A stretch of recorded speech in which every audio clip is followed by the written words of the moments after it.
Hey guys, and welcome to another video. So as promised, I'm outside again today. I seem to be outside actually for most of my videos, mainly because actually the light's really good out here. I do apologise if you can hear the odd bird tweeting and the odd child squawking, but that's suburban life in Auckland for you. But yeah, look, it's great to be outside. It's summer here, of course. We're in the southern hemisphere, so it's summer here. 1st of December is officially the first day of summer. So I thought I'd celebrate that today by wearing my Datejust 36mm. This is the one that I've just done a video on. Yeah, you may not have seen that video by the time you see this, but this is the palm motif 36mm Rolex Datejust, which I just picked up on Wednesday from my authorised dealer here in Auckland. So very happy with that, and very happy to be making this video, which it seems like really good timing actually. It's the end of 2023 virtually. It's been a heck of a year for me personally, for my family, and also for, just as importantly and more importantly to you guys, the watch world.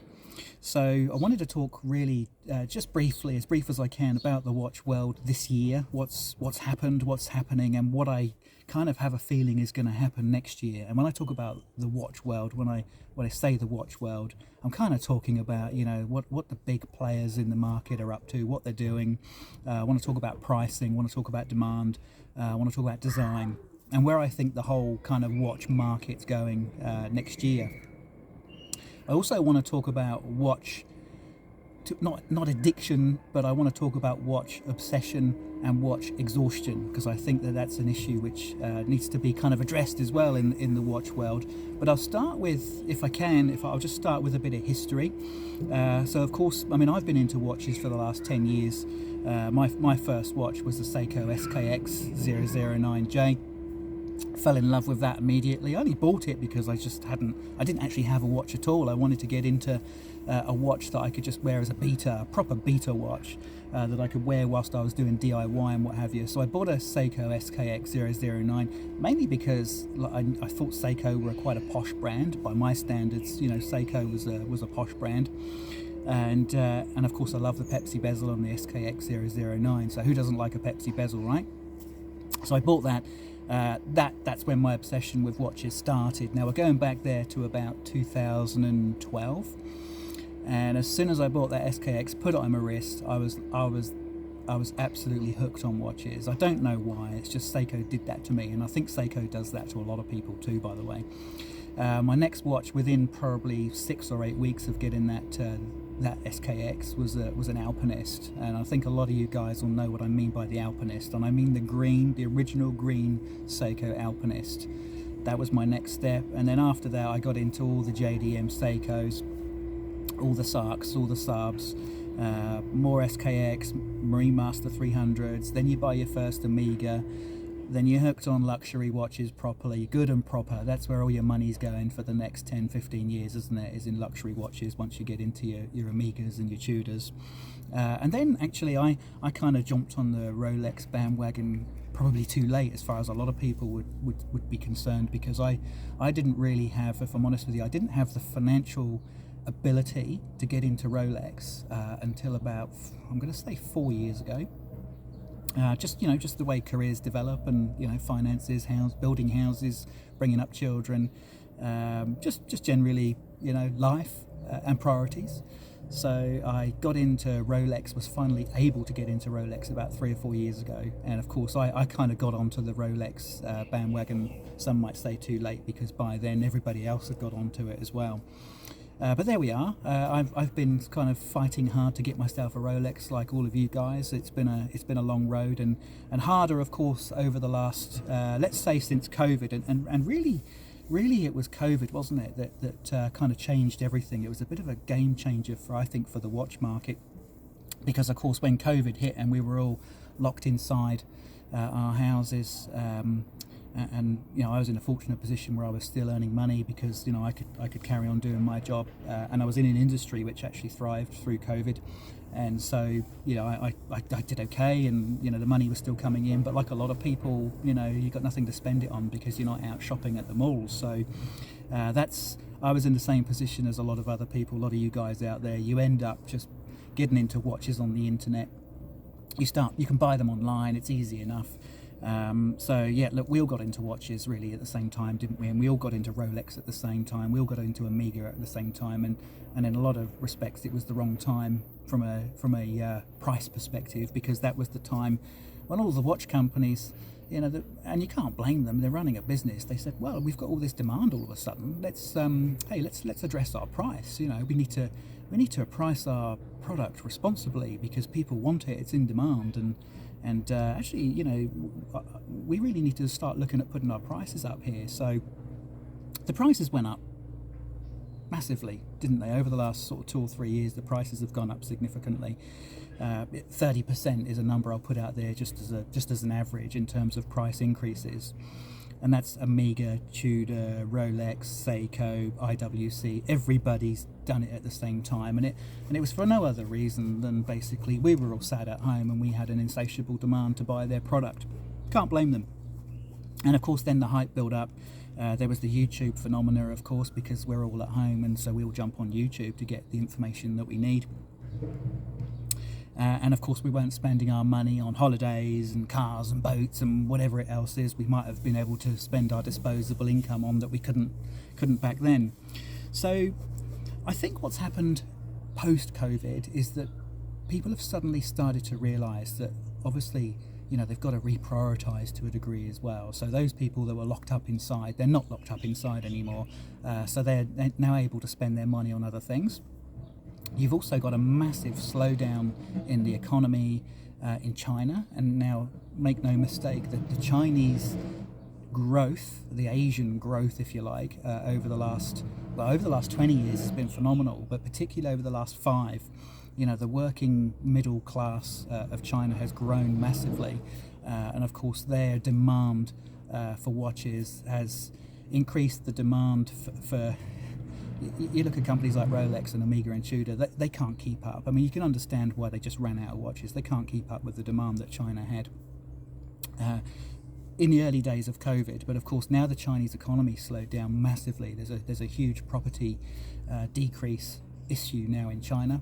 A lot of people in China that had the money to spend on Rolex because their property values were increasing exponentially. Well, that's all changed now. So the Chinese economy slowdown has had a dramatic effect on the demand, I believe, for watches in Asia. But also, of course, interest rates have gone up. People are really having to tighten their belt now. You look at inflation. That's created a massive hole in a lot of people's wallets, with mortgage rates going up as well. So, cutting to the chase, guys, the demand for watches has reduced massively, globally, massively. So people are no longer buying watches as an investment, generally speaking, unless they can get their hands on like a Daytona Rolex or a Patek Philippe or an AP or something that we all know is a hot watch and always will be a hot watch. But the general demand for Omegas and Tudors and a lot of the Rolexes now, particularly the heavy metal Rolexes, the gold Rolexes, the two-tones, the demand for those has reduced significantly.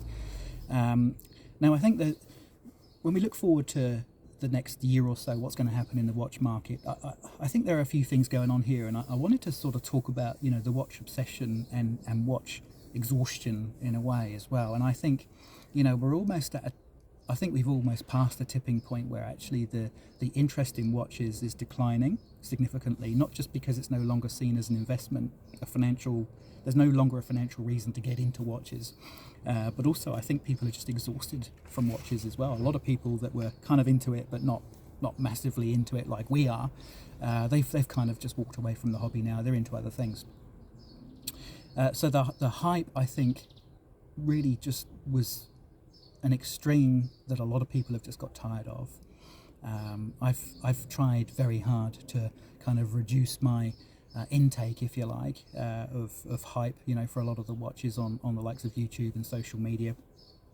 But at the end of the day, guys, this is my hobby. This is what I'm into, and this is actually why I've got this YouTube channel, is because I just enjoy talking about watches and I enjoy reading about watches and looking at watches. But I've never bought a watch, and I can honestly say this, I've never bought a watch as an investment. I've only ever bought watches because I like them, and that's always going to be the way with me. And I think that's probably why I'm still interested, despite all the hype. I haven't become exhausted buy watches because I've never really seen them as anything other than a hobby. I think the lack of availability has also put a lot of people off as well, particularly of some of the hype brands like Rolex and Tudor. I believe Rolex will always be in demand to the point where you'll never walk into a Rolex AD now and actually find pretty much any watch that you want actually there in the cabinet. I just don't think you'll see that.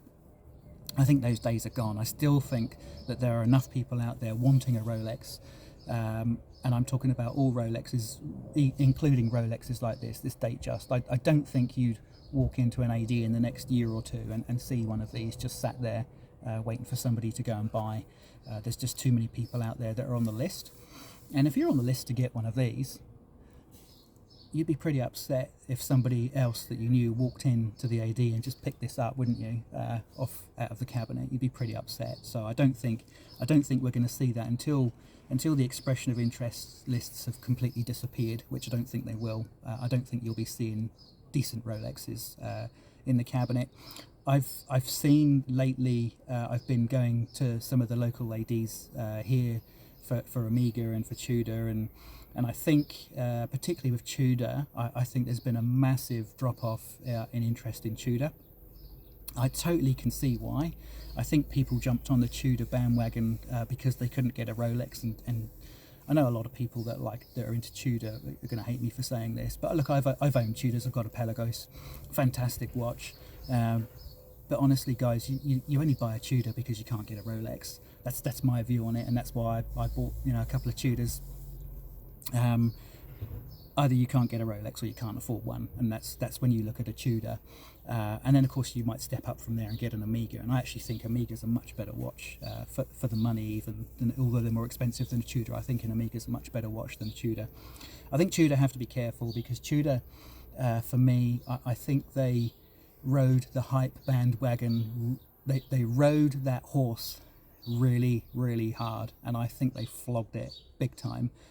To the point where you couldn't get a Black Bay 58 blue, which is a pretty damn standard watch. And let's be honest, again, it's a replacement for a Submariner. It's a watch that you ought to be able to get, and you just couldn't get those watches. You had to go on a list for them. And you guys, I'm still on the list. I'm still on the list for a Tudor Pelagos FXD. I put myself on the list about a year ago with one of the ADs here. I've never had a call, and honestly, I think I've just gotten off the watch now. I just sort of think, guys, it's just a Tudor. Don't make these watches too hard for me to get, particularly now when I know that the interest in them's gone away. So don't tell me that I've got to go on a list for a Black Bay 58, guys. If it's not available, I'm not going to buy it. If it's not there for me to buy now, I'm just not going to buy it. I can't be bothered to play those games. And I think a lot of people are in that position now. I went into an AD recently, and I walked in just to have a chat like you do. Usually this AD doesn't have any decent Tudors for sale. And they even had a little display cabinet last time I went in there, saying display only, and they had a Tudor Black Bay in there, and I thought, really, you're kidding me, display only for a Tudor Black Bay? Anyway, that was about a month ago. I went in there last week, and they had pretty much the full range of what I would consider to be pretty hot Tudors available to buy there and then. And that included, guys, the chronograph, the Panda chronograph, the black chronograph. They had the Black Bay 58. They had the new Black Bay 41 with the red bezel, and it was on the Jubilee bracelet. They had all the decent watches. They still didn't have a Pelagos FXD, the blue one. That's the one I want. Still didn't have that, so I don't know what's going on there.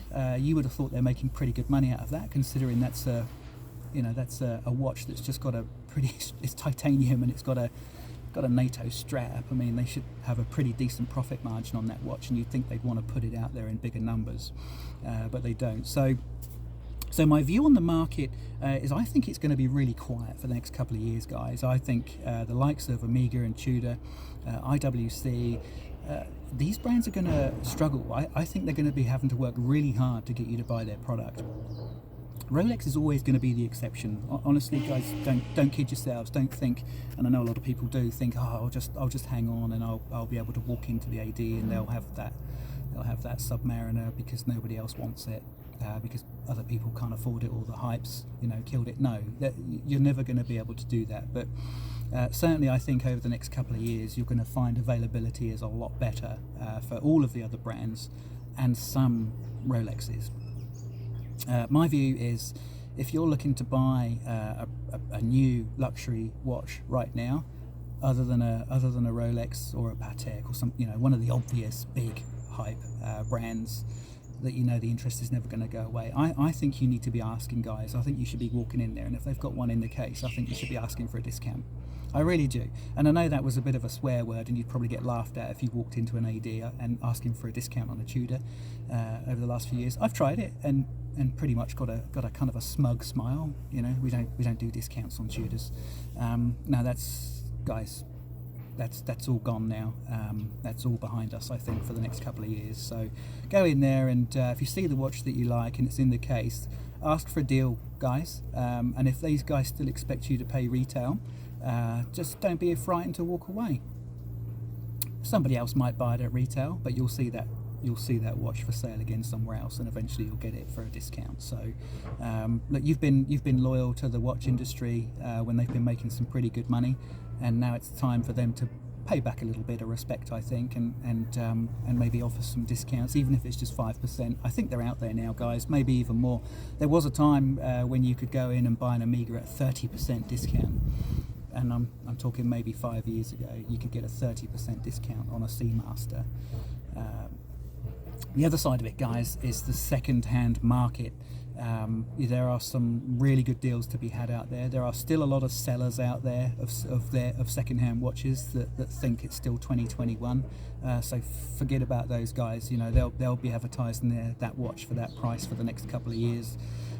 Leave those guys alone. But for realistic sellers that want to move their Seamaster on or their Black Bay, there are some really, really good deals to be had. So make sure you negotiate hard, guys. I think that's the moral of the story here. Is I think the market's going to be quiet for the next couple of years.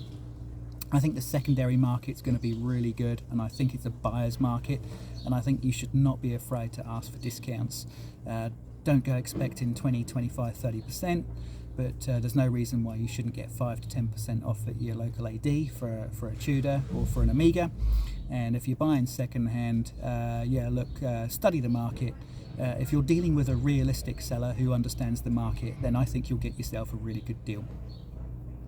Yeah, so that was it from me, guys. A bit of a ramble, really, outside on a nice summer's day, and hope you enjoyed the video. I'm sure I've probably said one or two contentious things, and please do let me know what they are in the comments. And also, if you have any recommendations for other things that you'd like me to talk about, please put those in the comments too, and I'm happy to come and sit out here and talk about whatever you guys want to listen to me talking about. Thanks for that, and catch you in the next one.